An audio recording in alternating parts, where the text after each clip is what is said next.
Okay, well, let's get started.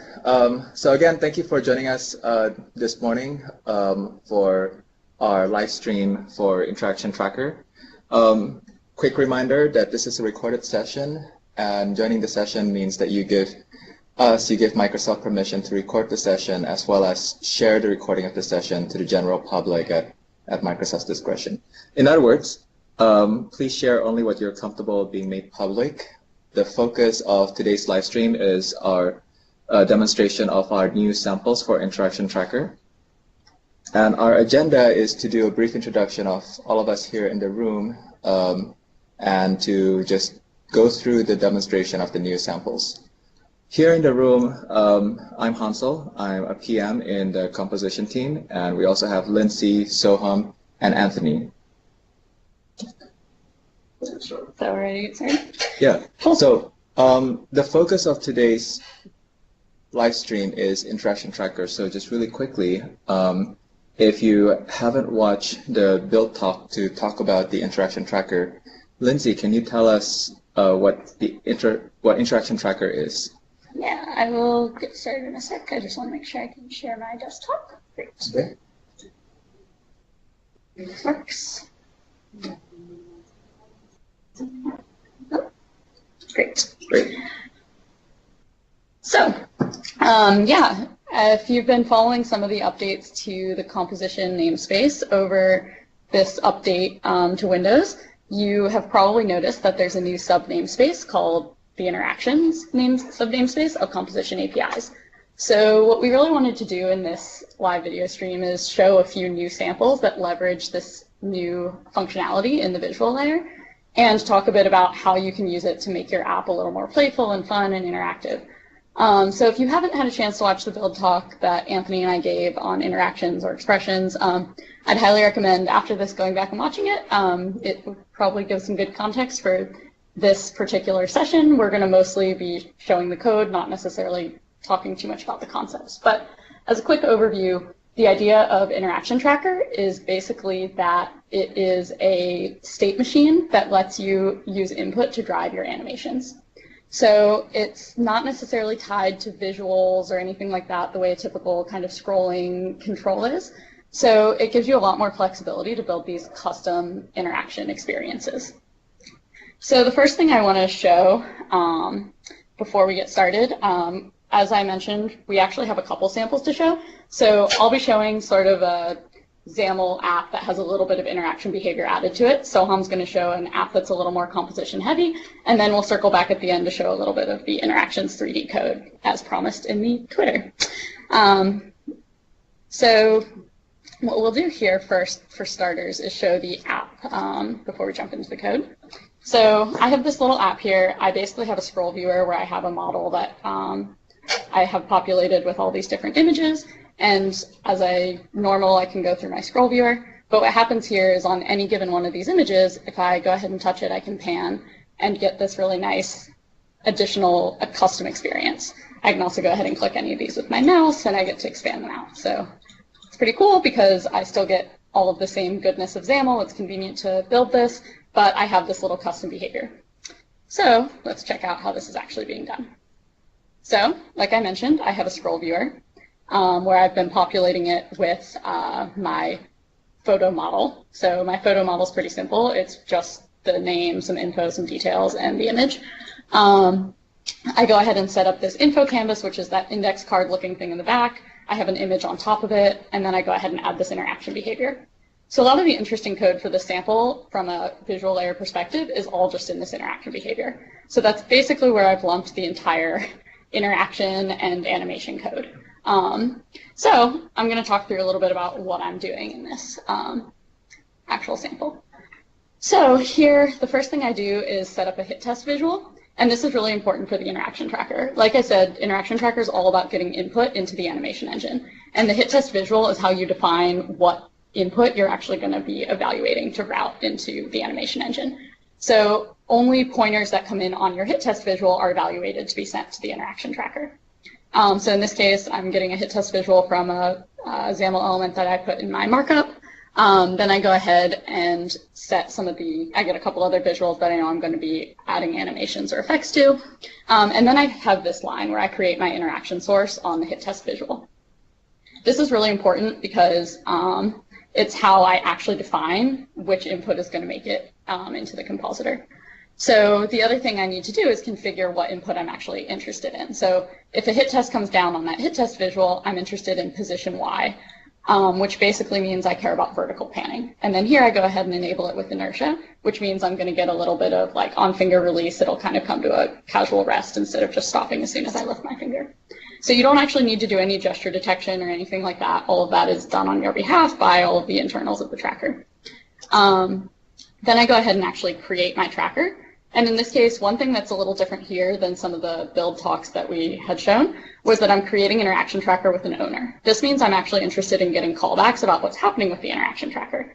For anyone who's messed around with this at all, you may have noticed that once you start routing your touch input to drive animations, you don't get pointer updates in your application. But what you can do is listen to the tracker's position updates or state changes to know what's going on in the application or in the compositor's animations. So then you get to add your interaction source to the tracker, and that's just the association process. We set our max position of the tracker. That's basically the boundary in which you can pan, and in my case, I want it to be the size of my hit test visual. And then I have a couple other pieces of code I'll walk through in a second, but I've abstracted out here. But basically, I set up the shadow, configure some animations, and configure some resting points. This is a really important part here, what I do on my pointer pressed handler. So this try redirect for manipulation is basically how I tell the interaction tracker that it can look at this particular stream of input.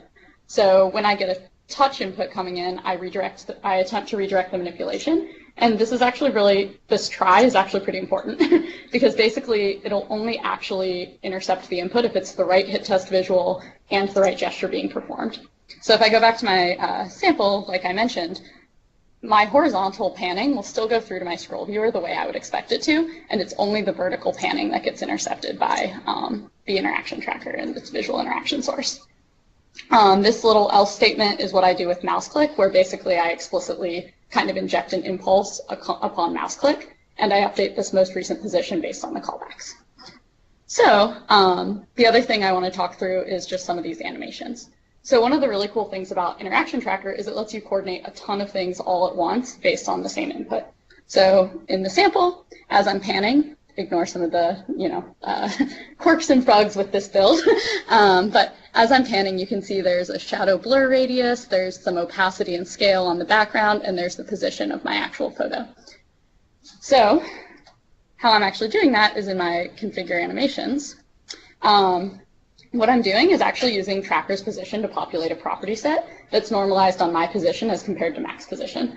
So this is really interesting because if I'm trying to animate a ton of things all coordinated with each other with my panning position, I can just populate this property set and reference it everywhere else. So I have this progress animation, and I go ahead and use that to scale my information, my photo offset, my opacity, and my blur radius. So, Lindsay, I noticed that earlier there was where you created a property set. Can you tell us a bit more about property sets and how that works with Interaction Tracker? Yeah, so property sets, if you're not familiar with the animation engine, a property set's basically a way for you as a developer to have a little bit more kind of your own object that's able to play with the animation engine. So a property set is really just a place for you to use some app data to populate some structure that you can use throughout your animations. So in this case, I'm using my tracker's position to populate a property set. If you wanted to, in your other animations, Anthony and I have a build talk where we go into detail on this, but I think the example we have there is that we're using the time of day to populate a property set to set whether I'm using a light blue sky or dark blue sky to kind of change the glow. Here, I'm just the same concept, but I happen to be using the tracker's position to populate it. And when you're trying to reference the same, expression string a lot of different places, a property set is a more performant way to do that. So I'm only going to do this operation once to populate progress, and then everywhere else that I'm referencing progress, I don't need to reevaluate it. Awesome. So here I'm tying my progress to info scale, photo offset, opacity, etc., and that gives that really coordinated effect. The other thing that you may notice here is no matter where I release my finger, I always snap to one of these two states. I either am open or I'm closed. And the way I'm doing that is by adding some inertia modifiers. So I can go ahead and show how that works. And basically this is our more custom version of what was called snap points in some of the controls like scroll viewer and stuff. So here I'm configuring my resting points, and really all this is saying is if my natural inertia is going to be more than halfway there, snap to the open state. If it's less than halfway there, snap to the closed state. So I either snap to min position or max position, and it kind of gives that really custom feel. The other thing that's pretty cool about this is that when I call my mouse kind of inject impulse type API here, it actually honors all of the same inertia modifiers I've set up. So the same way my touch input will always land me in one state or the other, so will my mouse click. So hopefully that was kind of an interesting overview of just a way to add a little bit of custom behavior to something that may be a pre-existing app or is leveraging some of the more XAML-friendly things like data binding, stuff like that, to just show a little more integration with an end-to-end scenario. Now I'm going to hand it over to Soham, who's going to show you something that's a little more composition heavy, but pretty cool, so stay tuned. What? No. You have to, it's not coming up. Oh, well, weird. So much fun. We tried to hide the taskbar to save our screen real estate, but apparently screen recording means our taskbar doesn't show up anymore. Just do, there you go. Well, bear with us. We're on the Insider super fast ring.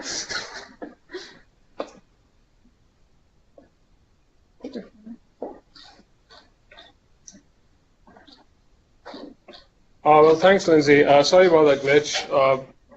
Perks of being an insider. So as Lindsay mentioned, all of this is a work in progress, and if anything does go wrong, I promise you it was by design. And so I'm going to talk about using Tracker to drop deeper into the visual layer and sort of integrate with XAML. Essentially, let me just go ahead and first show you what I have, and we can talk about the code later. So here I have this iconic woodblock print by Hokusai sitting in sort of what I tried to build was a space which has this perception of depth. And I achieved this by using a perspective transform, though when it's flat like this, it doesn't really matter. I use lights, composition spotlights that we introduced as part of the anniversary update, and shadows, which are also part of the same update. The fact that it sits in depth is nice and pretty, but I wanted the interactions to be more playful. So I leverage interaction tracker and the same resting points and expression animations that Lindsay just spoke about in great detail for my experience here. So as you can see, as I pan, my woodprint essentially just fours out to a web view, which gives me more information. And I have resting points, and when I release it, it snaps to what looks like the Wikipedia page for the woodprint. Turns out that this isn't actually just a bitmap, and I can actually scroll here using the XAML scroll viewer, and all of everything that comes with scroll viewer, including panning and zooming, comes for free, and Tracker doesn't occlude or get in the way at all. And then I simply scroll back to where I want to be, or I can scroll to any other part of this web view, and I can choose to fold my view back to my composition or visual layer island. So let's get back into, let me briefly walk you through what my visual tree looks like right now. So in my composition layer, I have sort of an interaction visual, and in my XAML layer, I have a separate web view interaction visual that I create. And then in my composition layer, I apply a perspective transform to a container. Then I have a coordinate space, which I use to set up my lights, where I host 3 different lights, actually, 2 spotlights positioned at the upper and lower end of my visual space, and an ambient light, so things just don't get too dark. And then I have this sort of folding mechanism where I have 3 sprite visuals, and there's a shadow under all of this. So what do I really use Tracker for? Let's jump into the code and take a look at it. So as in Lindsay's example, I use Tracker to populate a property set, and I then use this property set's progress to drive expression animations, which include, let's just take a look at it, and we can walk through that. So I use my Tracker's progress to drive a rotation animation, an offset animation, a scale, a shadow blur radius to give it that popping out feel, and also an animation on the light's offset. And then I also have these resting points using the same conditions or similar conditions as Lindsay's, which gives it this playfulness and smoothness. But most importantly, I use trackers callbacks. Lindsay spoke about creating a tracker with owner. I do the same thing and listen to the tracker's callbacks and evaluate its position to understand which state I am in, i.e., if my tracker hits its max position, I decide that it's time to switch to my XAML web view, and if it hits its min position, I realize that it's time to reparent my sort of interaction source visuals. As I mentioned, I use multiple interaction source visuals, and the amazing thing about this is the tracker is actually intelligent enough to respond only when the relevant hit test visual has been interacted with, and so this allows me to sort of context switch between web view and scroll viewer while listening to the tracker hit test constantly. Also, I can actually reparent, as you can see here, my interaction source across my composition tree and my XAML tree while interaction is in progress. And the Boolean that you see in this method is simply flipped based on this values changed callback from my tracker. So with that, I think in the interest of time, we better move on to the one sample that we had promised to you using our Twitter. And so on to Interactions 3D from Lindsay. All right, so like Soham said, actually, how'd you get the taskbar? Oh, there we go. So yeah, working around a few bugs in the build. But yeah, so as you've seen a few times now in mine and Anthony's build talk, and for anyone who's been watching the Twitter feed or any of that, we updated the sample gallery recently to show Interactions 3D. So for anyone who hasn't seen it yet, I'll show a quick demo. Sorry, we have a couple of different versions of the sample gallery with different things in progress. So as you can see, we have this kind of 3D world. Even if I'm not touching it, I get some of these ambient animations. I can interrupt it with manipulation and go ahead and pan this around. So again, this really just shows some of the power of Tracker. You can have these manipulation states, these ambient animations, all that kind of stuff. So there's a few key things I'll talk through, but the code for this one's pretty extensive. If you cracked it open on GitHub already, you probably already know that. So the first thing I want to do is, again, show the Tracker code. It's pretty similar to what Soham and I have been showing, but one of the interesting things here is I'm actually using separate interaction trackers for scale and position. Depending on what experience you're trying to achieve, if you want kind of free-form manipulation of a surface, you can do it all with one tracker. It's completely fine to use tracker's position and scale in the same set of expressions. In this case, the reason I've separated them out is with scale, I'm not really trying to get the optical zoom. I'm actually just animating my Z offset. And so because scale inherently has a little bit of position to it, this gives me the experience I'm really looking for. So just like in mine and Soham samples, we go ahead and set things like our min and max. In this case, I do scale as well as position for the position tracker. And I add the interaction sources to the appropriate trackers. Then I go ahead and create these scale and position expressions. So similar to Soham, there's a perspective transform over the whole app. And in this case, the way I'm achieving the visual effect that I'm getting is just by animating the X, Y, and Z offsets with respect to position and scale. So you can see for the scale expression, it's just the Z offset. And for the position expression, it's the X and Y offset. And because we're animating those parts of our world container, we get this effect of navigating through a sea of images. The other particular part of this sample that I wanted to call out that's kind of cool is the fact that we have these ambient animations. One thing, we've talked a little bit about the ability to customize the inertia state. We've talked about being able to actively manipulate and drive animations there. But one thing that's also pretty interesting is that you can animate the tracker's position directly, and everything that's tied to tracker's position will animate as a result. So in the case of these ambient animations, we're sort of kind of randomly animating the position and scale of the tracker, and all of those same animations that we have, like the opacity and the Z and Y and X offsets and all of that, are just happening the same way they would if it were tracker itself being driven by active manipulations. So again, if we go ahead and crack it open, sorry, I accidentally closed it out before, you can notice that the same way I can drive it with active input, or use my touchpad to do it. If I just let it sit here for a while, I'll get the same exact look and feel. just from driving animations directly. So this is something that we think is pretty cool because in the past it hasn't necessarily been super easy to have something that's manipulable via active input as well as being able to directly animate, like a scroll viewer where you can animate the offset of it, stuff like that.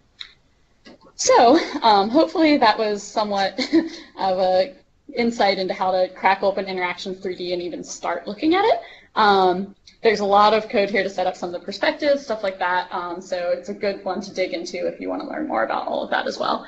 And on that note, I think we have some time to open it up to questions if people have any. So here on the chat window, I see that Canis, you have a question about using pinch to transition from one state to another as opposed to clicking or panning. The short answer is yes, you can use the pinch gesture to transition from one state to another, but was that all you were asking, or did you have another question related to that? Yes, I guess to just elaborate on that, feel free to chime in and ask any other question if you have it. But to give the more complete answer is, basically Tracker has some properties that live off of it, like position and scale, and those get populated by whatever active manipulation you're performing. So we basically use a gesture recognizer to look at the panning or the zooming style input and populate those properties. So the same way that we have progress via position, you could populate the exact same property set using tracker.scale divided by tracker.max scale minus min scale, that type of thing. So. Will Interaction Tracker automatically detect pinch gestures as scale? Yep. So the way it works today is that the gestures that the tracker configurations map to are precision touchpads. So touchpads like your Surface. Some of the other newer machines coming out also have precision touchpads and touch gestures. So position is moving vertically or horizontally, and scale is doing kind of the pinch gesture. But there's a couple different ways. Because you can animate Tracker's position directly, it's completely valid to use any other input type to populate like a property set and use that to drive the Tracker's position. So if you wanted like your mouse wheel to scroll, you could update Tracker's position every time the mouse wheel scroll happens.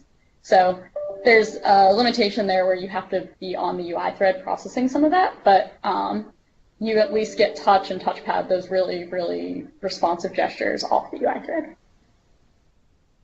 Cool. Also, if you guys have any questions, not particularly Tracker related, but anything to do with our samples, how we set up perspective, lights, shadows, please feel free to ask us any of that too. Yeah, it doesn't have to just be on this topic. We can help with whatever. Here, Tomas is also asking if the Interaction Tracker's update is tied to the app's frame rate. So it's actually running in the compositor just like the rest of our animations. So every time we present to screen, so if you have like a 60 hertz refresh rate, it would be a 60 FPS type thing. So yeah, it's just leveraging all the goodness of the animation engine that's already there. If that helps answer. Oh yeah, it could be if you had a refresh rate of more than 60 FPS.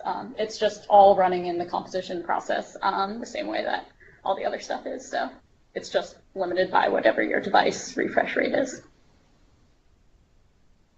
All right, so with 4 minutes left in the call, oh, you had another question about sample app. Yeah.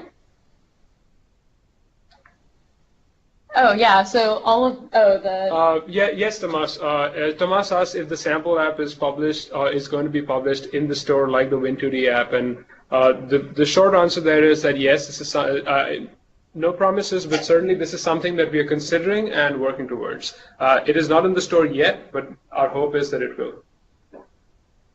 Right, and in the meantime, of course, you can get the code as well as just the sample gallery from GitHub. Yeah. Yeah. So as you saw, we kind of are trying to show off a few samples that aren't all the way done, packaged up, and in the gallery yet. But both of the samples Soham and I showed, we're hoping to post pretty soon. So definitely stay tuned. Pay attention to some of the tweets and stuff that we'll be doing over the next couple weeks, because you'll probably see some GIFs of them. So hopefully you enjoyed kind of getting a sneak preview of what we're thinking of releasing next. Yeah, and if you have any issues, please feel free to reach out to us on our Twitter or GitHub. And if there's anything that you would want to see done with Tracker or any of the features that we demoed today, please also reach out to us so we can sort of build something that interests you and leverages the functionality that we built into the platform to demonstrate stuff that you want to see. Yeah, we're always looking for new cool ideas. So. Okay. So if you like today's live stream session, there will be more live stream sessions for with new demos for other components of composition. If you have any further questions, you can feel free to ask now, and we have a few more minutes to keep going. But I just want to take this time to thank you all very much for attending this talk. And if you like it, we would appreciate it if you would tweet about the session and what you liked about it, because then that would generate more interest for future live stream sessions. The Wolfenstein demo from Build. I remember that one. Okay. Well, thank you very much. As always, if you have any further questions, feel free to contact us. You know how to contact us: Twitter, email, any way you want. Thank you again, and see you next time.